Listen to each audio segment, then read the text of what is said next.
ఇక్కడ నా రాధికేమైనా జరిగింది అనుకో,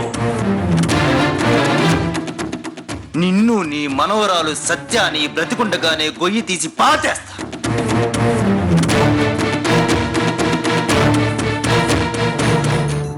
కృష్ణ కృష్ణ కృష్ణ కృష్ణ కృష్ణ కృష్ణ కృష్ణ కృష్ణ.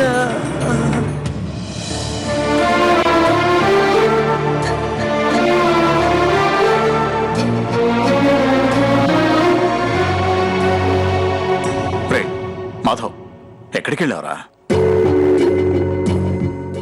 మాట్లాడవేంట్రా? రాధికని చెప్పాలనుకున్న శకుంతలమ్మని చంపడానికి వెళ్ళాను. రే మాధవ్, ఎప్పుడూ లేంది నీకెందుకురా ఇంత ఆవేశం? నువ్వెంత పెద్ద తప్పు చేశావో తెలుసా? మీరనుకుంటున్న తప్పు నేను చేయలేకపోయాను నాన్న.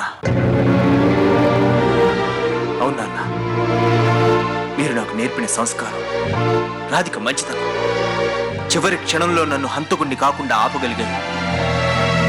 లేకపోతే ఈ పాటికి ఆ శకుంతలమ్మ తల దగ్గర దీపం వెలుగుతూ ఉండేది. మాట్లాడుతున్నది ఎవరు? రూపాదేవేనా? రూపాదేవినే మాట్లాడుతున్నాను. నేను సత్య బామ్మని మాట్లాడుతున్నాను. మీ ఫోన్ కోసమే ఎదురు చూస్తున్నానండి. మనం అనుకున్న పని ఏమైంది?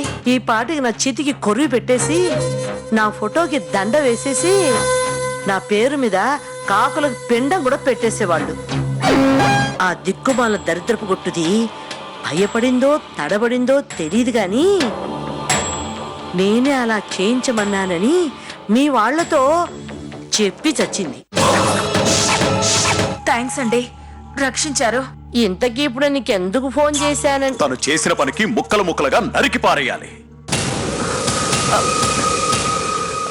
నేను తర్వాత చేస్తానండి, ఆయన వచ్చేస్తున్నారు.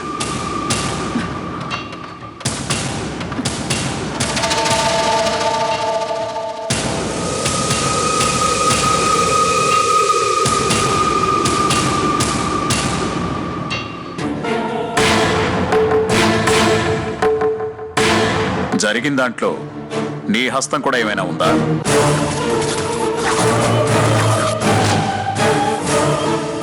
నేనెందుకు అలాంటి పని చేస్తానండి?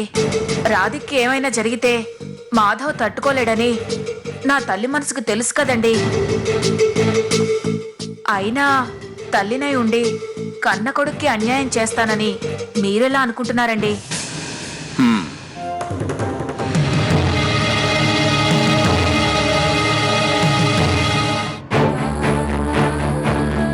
డాక్టర్, ఈ మొహం నా రాధిక మొహంలో లేదే డాక్టర్. నా రాధిక అనుకుని పొరపాటు నేను ఇంకెవరినైనా తీసుకొచ్చాను డాక్టర్? మీరు తీసుకొచ్చింది మీ రాధికనే. నా రాధిక అయితే ఇలా ఉండదు డాక్టర్. కరెక్టే, మీరందరూ అదృష్టవంతులు కాబట్టే రాధిక ముఖం రూపుమారిన, ముఖంపై తగిలిన గాయాలు తాలూకు ఆనవాళ్లు కనిపించకుండా చేయగలిగాం.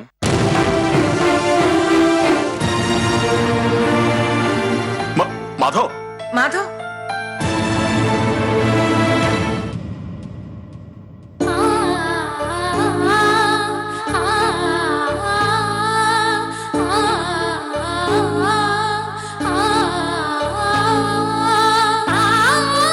మొహం మారిన మనిషి మన రాధికే కదరా. జబ్బుల కారణంగానో యాక్సిడెంట్ల కారణంగానో ఎంతో మంది అవయవాలను కోల్పోయి అంగవైకల్యంతో జీవిస్తున్న వాళ్ళున్నారు. దేవుడి దయ వల్ల అలాంటివేవీ జరగకుండా కొద్దిగా రూపంలో మాత్రమే మార్పు రావడం మన అదృష్టమనే అనుకోవాలి. బాబు, రాధిక మనసుని మానవత్వాన్ని ప్రేమించిన మీరు ఇలా బాధపడితే ఎలా?